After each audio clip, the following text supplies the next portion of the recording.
So here we go with part 2. We are back for some hands with Chris Moneymaker today, picking up his brain on live poker, how people approach these spots. And we're going to start with my bust out hand. I'm really curious how we would approach this hand in a live situation. This was the $5,000 main event from the Vintage Series on Pokerstars. We have an under the gun player. It's an eight-handed table, open raising, and the cutoff comes along and calls. And we have 18 big blinds in the small blind with pocket sixes. Chris, what would you do? All right, so obviously we don't know any frequencies or anything like that. But coming in cold, you got a min raise from under the gun, so obviously you're gonna. Generally, if you're playing in a live setting, people are going to play a little bit tighter from the small blind. The cutoff here could literally have just about anything. They will call you with anything from 10 jack to ace 4. You mean the cold call now, the cold caller? Yeah, the cold call over here. Yeah. His range is really, really wide. Depending upon what the button does, I'm looking at this point with pocket sixes, approaching this one of two ways, depending upon how the frequency of hello, how often he's opening. If he's opening really wide, then I'm gonna go ahead and ship pocket sixes in with 17 bigs and just try to take it down right here. If he's relatively tight, then I'm just gonna go ahead and peel the extra 1.5 big blinds and kind of set mine, or see what develops on the flop. We might lead out. I like to lead out a lot of small flops, especially when you're playing live. People don't react very well when you lead at small flops. They'll generally raise you when they have over pairs and just flat you when they have over cards. You see that a lot in these games, especially when you can bet 2 or 3 big blinds into them, and they just get really confused about what you're trying to do. And it is actually a real good way to print money when you're playing these lower buy-ins. They're really exploitable. And what I like to do early on in tournaments is take some of those pro donk bets and throw them out there early on and see how people react to them. So I know when we get deeper into the tournament, how people are going to react to those bets, and have a good idea of what their ranges are based on what I did previously in the tournament. Unfortunately, in this situation, we're entering it into a vacuum.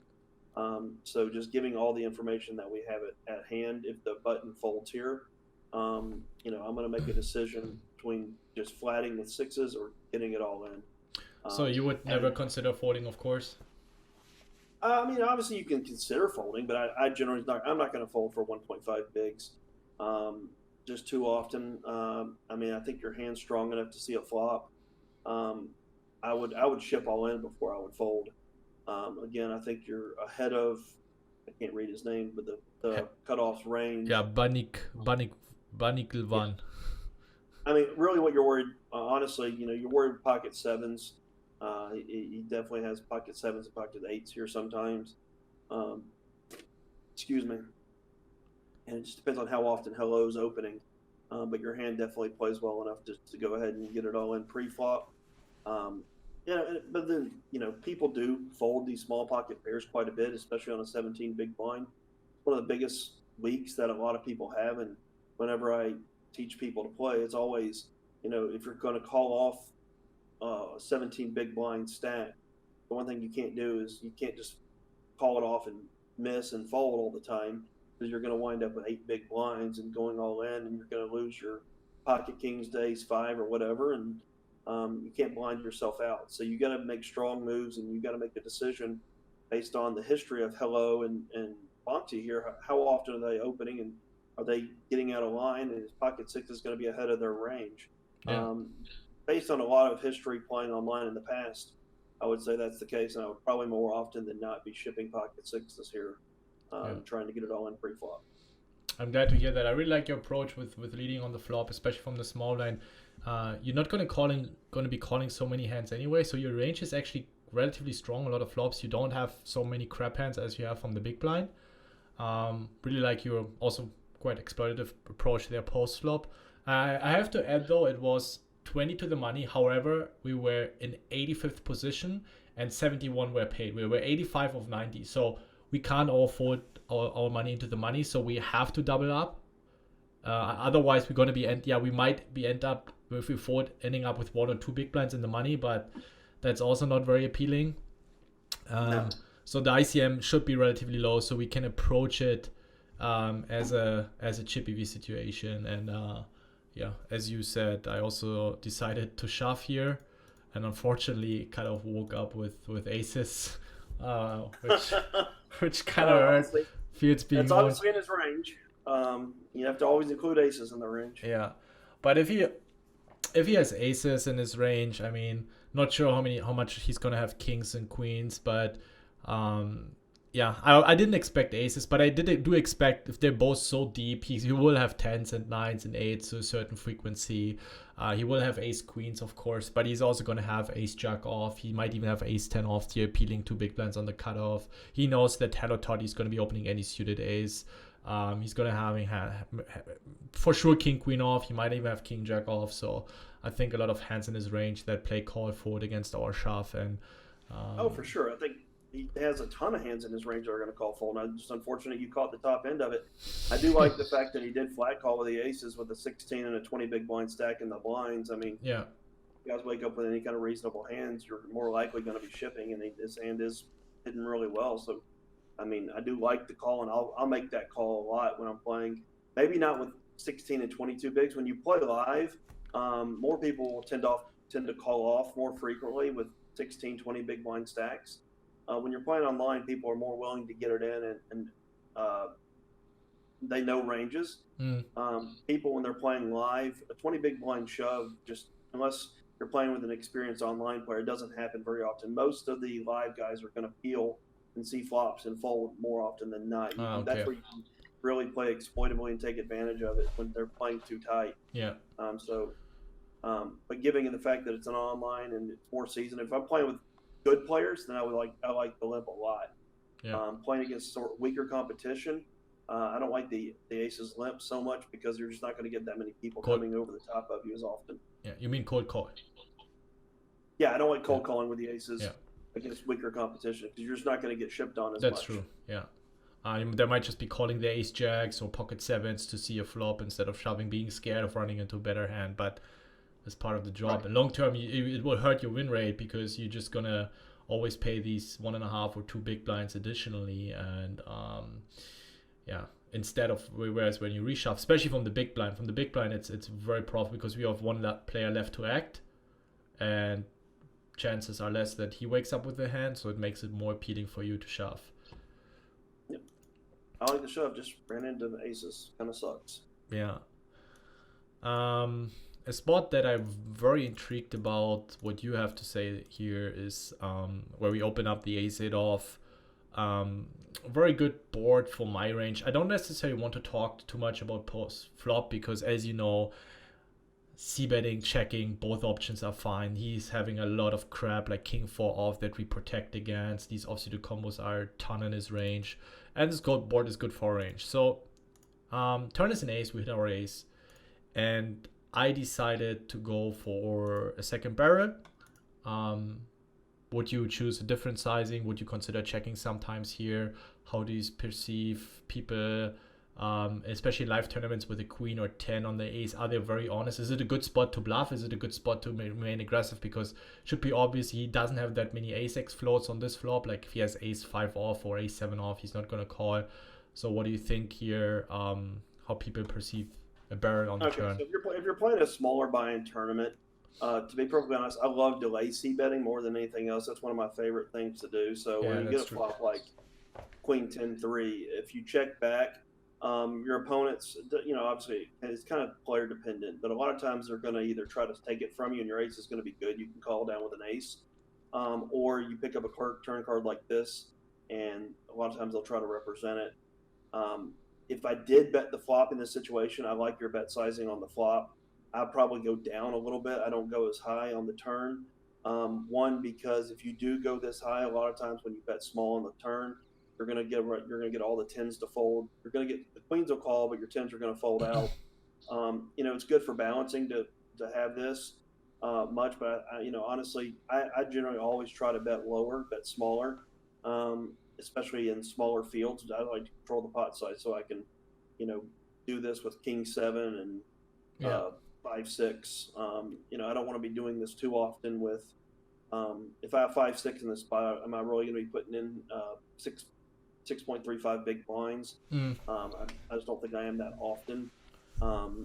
So, if I do play it this way, it's just not going to be my normal way I play it.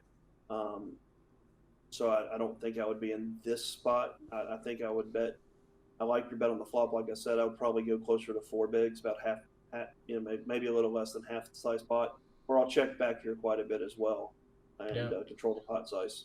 I mean, when you're playing these smaller tournaments, one of the biggest things that you don't want to do is put a lot of your chips at risk, because you can get away so easily doing it for small amounts, and people will miss.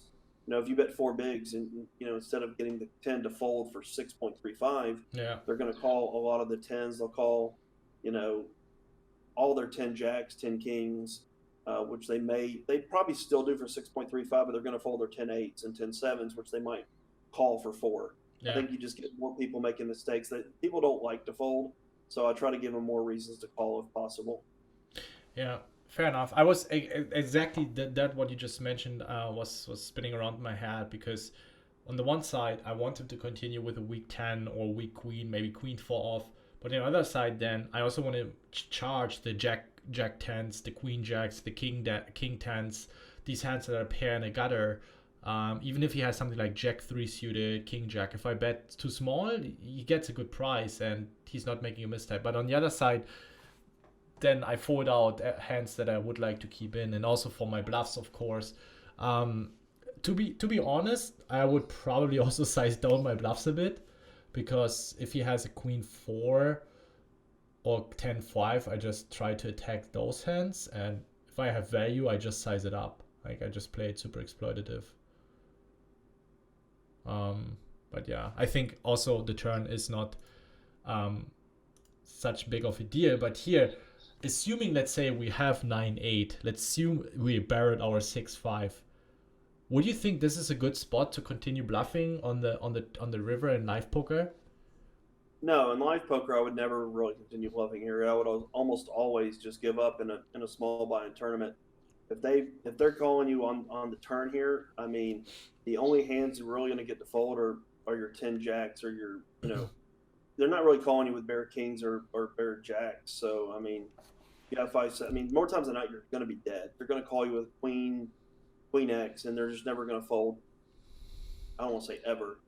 Very likely they're going to fold once they hit this river. This river, when it double pairs the ace, they just aren't going to give you credit for the ace that often. I find that you can go for extreme value here all the time. You can size up your bet a lot, and they just won't believe you. But just don't you just don't both. I mean, honestly, when I'm playing a small buy-in tournament, I'm just assuming most players are bad players, and you just don't bluff bad players. Yeah, fair enough. I actually thought you're right. I think I did a mistake here that I was sizing too small, because I also thought that I wouldn't bluff this spot a lot. Because I think if he has a queen, I can barrel king 5, like I have so many gutters I can barrel. I raise from the cutoff. I have jack 9 suited. I have jack 8 suited, jack 7 suited. I have all jack 9 offs. I have 9 8s. You're thinking like an online player. When you're playing a live player, they're like, ooh, I have queen. He doesn't have an ace because there are 2 aces out there. I have 2 pair. I'm going to call. Yeah. They're not thinking that you have jack 9, that you raising with all these ranges. Yeah. They're thinking what they have. I mean, honestly, when I play, I'm stereotyping people really bad. If they're younger players and they seem like they're confident, then I'm going to think that they're thinking in ranges. But anybody over the age of 30, I'm going to assume that the majority of them aren't thinking in that mindset, and they're just like, ooh, I have queen, me good. I'm turning 31 soon. What are you trying to say here, huh? Well, welcome to old man poker, my friend. Why do you think senior events are so easy? Well, which age is the senior event from? I don't know. I'm not there yet, but I'm looking forward to it. I think it's 45 or 50. I'm getting closer.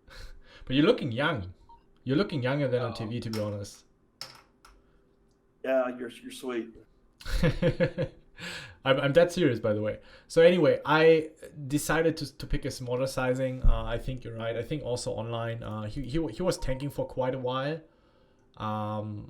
Maybe it's also not a good sizing because it kind of induces some races. Like, I don't want to get raised in the spot, but what does he really want to be raising with? Like, I don't even know if he would be raising ace-3, where if I have ace-queen, I would play it the same way. If I have ace-10, like, I block everything. Like, a lot of EV comes from inducing something. Maybe he goes crazy with his jack-10, blocking ace-10 or pocket 10s or queen-jack.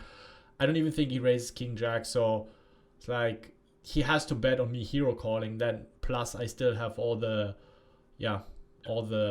better boats in my range, and so definitely. And also you would be 3-betting ace queen pre, pocket queens, pocket 10s, and then there's not so much left for him.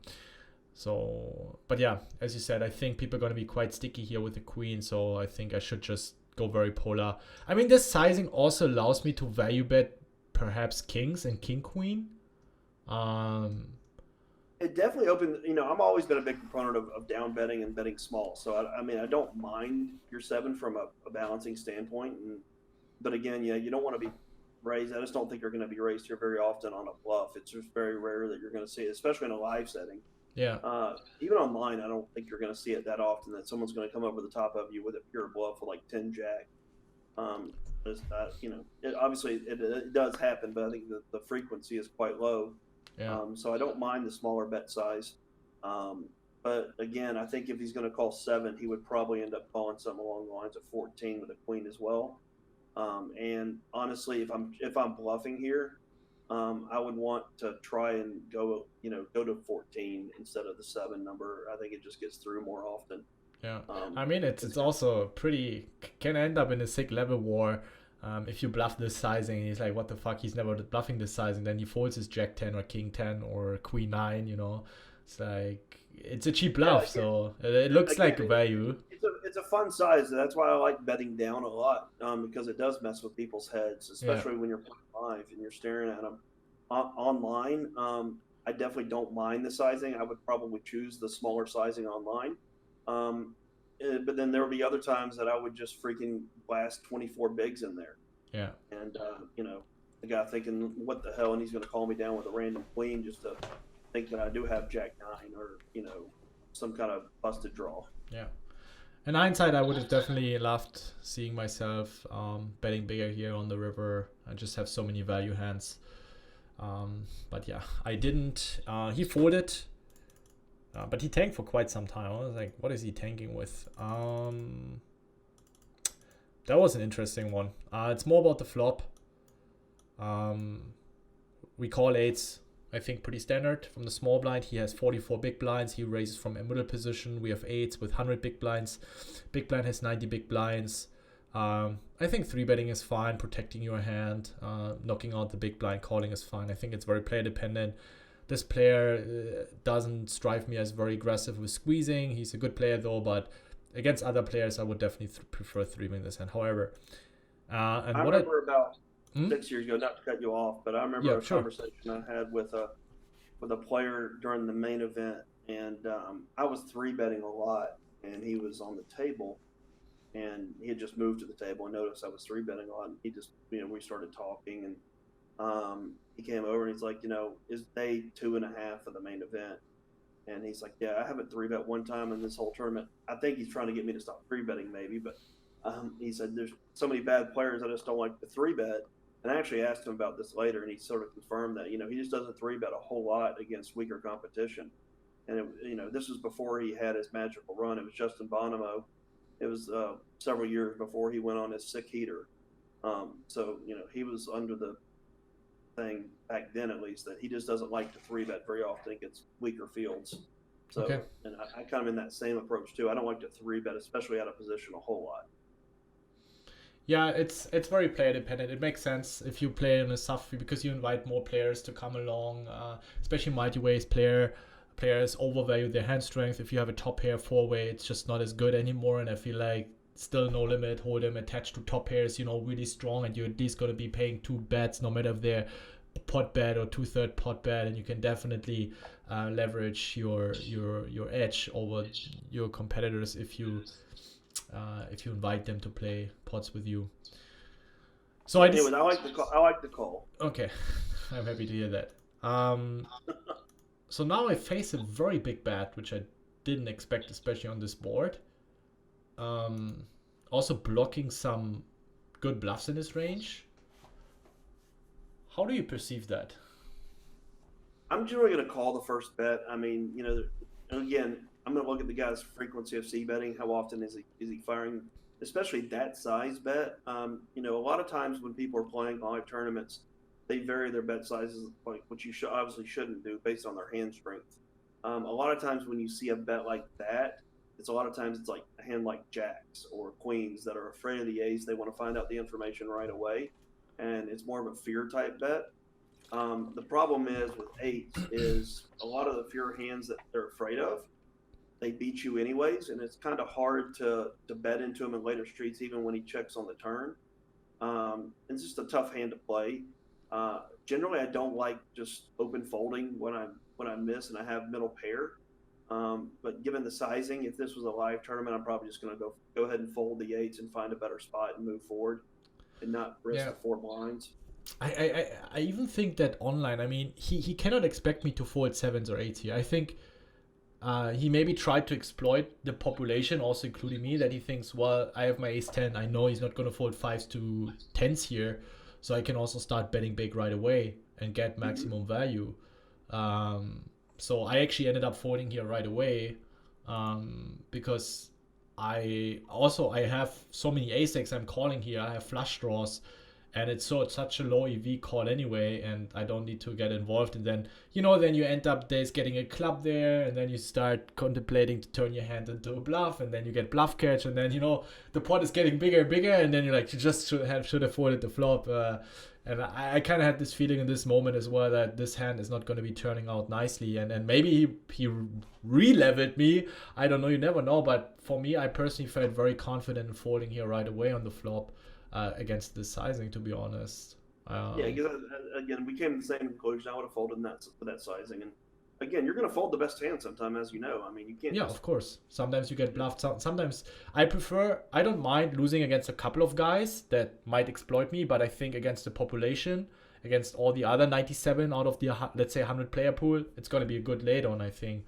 And there might be these 3 guys that are on the next level that you're not there yet, that's going to be exploiting you, right? Yeah, I like the play. I am very happy to hear that. Last hand, bluff catching the river, I think. When was the last time you saw someone bluff check raising the river, by the way, in a live game? Does it happen often? Very, very rare. I mean, it's so, and I do it quite a bit because it's so infrequently done. And honestly, I get called down more than any human alive. But my bluff check raises on the river usually always get through because no one ever does it. Yeah. Do you still bluff catch? Do you still catch yourself? Damn, they always have it, and I still call. I'm sorry. Do you still bluff catch sometimes in spots where you're not? And then you tell yourself, damn, I should have. I know they always have it, and you still call. Of course. Yeah. I mean, first of all, if you're not bluff catching, at some point you're just playing to exploit. You got to try to catch a bluff every once in a while, and I'd probably do it a little bit more often. But at the same time, people do try to bluff me quite a bit. I mean, I'm also a target. People. Yeah. I mean, honestly, when I sit down at the table, I've got a huge advantage. If people they play very polarized against me. They either try to stay out of my way or they try to attack me. Yeah. It's pretty easy to see early on which one they're doing. And I even told a person in a tournament recently, I said, man, you got those bad eyes. You got bad thoughts going on. You need to stop. And sure enough, about 5 hands later, he tried to bluff me for his whole stack, and I called him down with ace high. And I said, man, I told you had those evil eyes. You was just looking at me funny. I didn't like it. And I could just tell he had some evil thoughts going on. And sure enough, it didn't last more than 5 hands. I think that even encouraged him even more to blast it off against you. Table talk's a powerful thing. You can use it to your advantage. Yeah, fair enough. All right, so we got the King 7 suited here, opening it up from the low jack with 79 big blinds. The big blind comes along and we hit a beautiful flop. I think we agree. We want to put in some money here. I'm happy doing whatever you want here. You can check, you can bet. Yeah. I mean, I bet small. I think we should bet small to keep in some weaker hands in there. I'm going to bet small because I like to balance. Again, this is where I kind of like to balance. Sometimes if I'm in a big delay C bet mode, I'll check here because I've been delay C betting a lot, or I'll bet small like this depending upon kind of how the game flow's going. Yeah. But obviously you want to get money in the pot here at this point. True. So he calls. Turn is pretty much the two cards that we don't want to see. The ace in heart. No, it's ace in hearts, ace in clubs, and ace in spades. So the three cards that we don't want to see. Yeah, it's nasty. Would you do anything else apart from checking? Maybe betting small, we like charging some draws, maybe a jack. Hold on, you get cut off again. Maybe would you? Wait, there he goes. All right. Okay. Would you maybe consider betting small to charge a jack or a weaker flush draw, or would you just check here almost always? Well, it's kind of the same thing that we had on the hand before, where we had the ace eight. I mean, we continued with that ace eight in a rather large size. So the one thing I don't want to do, and this is where being balanced is so important. You don't really want to fire out 6.4x here. Yeah, that's true. Here, especially if you had like King 7 off, and that's where I think you can do four big blinds, like I would have done before. So I'm probably going to do the same type thing, which I would have done with the ace 8. Is just bet 4 big blinds. One, it does let me do all my bluffs, and two, you're still beating Queen Jack. You're still ahead of some other flush draws. You are ahead of not many kings, but a few kings. And he still does call out of the big blind with King 6, King 5, King 4. I think if he has King 3, you're going to get check raised on the flop. So you are ahead of a few hands. But at the end of the day, anything else that you're going to bet, he's probably going to be folding. So, I'm going to bet 4 big blinds here and sort of evaluate on the turn on the river. Yep, I like it. And it also prevents me from what happens here, that I face a large bet, because if I bet 4 big blinds, I can check in case he has an ace, because he's not going to be check raising ace 4, then it goes check check. But now, since I check back, he can bet pot with his entire range, like with all his value hands, and he knows I'm not going to have Queen 10, I'm not going to have ace 10. I'm not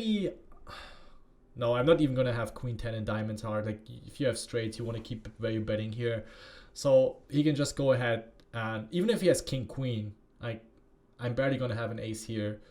He can value bet a lot of hands here, and if you're playing live, you're just never going to see you're never going to see a pot size bet with King Queen. It's just not going to happen. Yeah. But do you also going to see a lot of bluffs here live with this sizing? No, you're not going to see many bluffs. It's going to be very rare that someone's bluffing with this sizing, because first of all, a lot of people will check back the ace in a live setting. Everybody wants to control the size of the pot. And they get really scared. Even someone has like ace 10, they'll check back a lot of times. Given the sizing and what he's representing, I'm almost never going to be calling here very often. Again, it's going to go back a little bit to see, there are some guys that just can't help themselves. When you check, they'll just bet into you, and that's when I do that's why I like the control C bet so much, because you do run into these guys that if they sense weakness, they'll just attack. Again, on the turn, when I'm betting 4 bigs, it's going to not put me in this shitty situation. Yeah. But, just basically looking at what his hands are calling you on the flop, he does have so many things that are just better than you, and he doesn't have a whole hell of a lot short of a busted flush draw, which you have 2 of them that really, you show up with and beat, that he's going to call you with on the flop. Obviously he has something like 10 Jack or Jack Queen that you beat, but that's about it. But he's not betting it. And his King 5 got there. I'm just not a big fan of trying to guess and figure out his range. I think you can find better spots in live tournaments. Now online, it's tough online. Online's a tough game. But when you're playing live, I think that there's so many easier spots where people are trying to give you chips that you want to conserve as much as you can. So I'm going to fold here. That's actually a very, very wise approach, to be honest. And I think something I definitely need to incorporate. It's the same in life, like, especially when you study a lot, when you do a lot of research, you know a lot of spots that you can attack your opponents. And just those that are marginal, try to conserve your chips and save them for later on, which in these spots where you can attack your opponents, where you know you're going to be printing money, you're going to be accumulating a lot of chips in the long run, and not trying by any force, okay, I have to, yeah, of course we sometimes have to bluff catch here, but we also have like king deuce and diamond, king deuce and clubs, which is a much better bluff catcher than king seven and diamonds. And I leveled myself in, like, he for sure has all the 10-9s, like small sizing on the flop, a gutter, you have to call queen 9 in clubs. He can even have something like queen 8 in hearts, calling the flop with.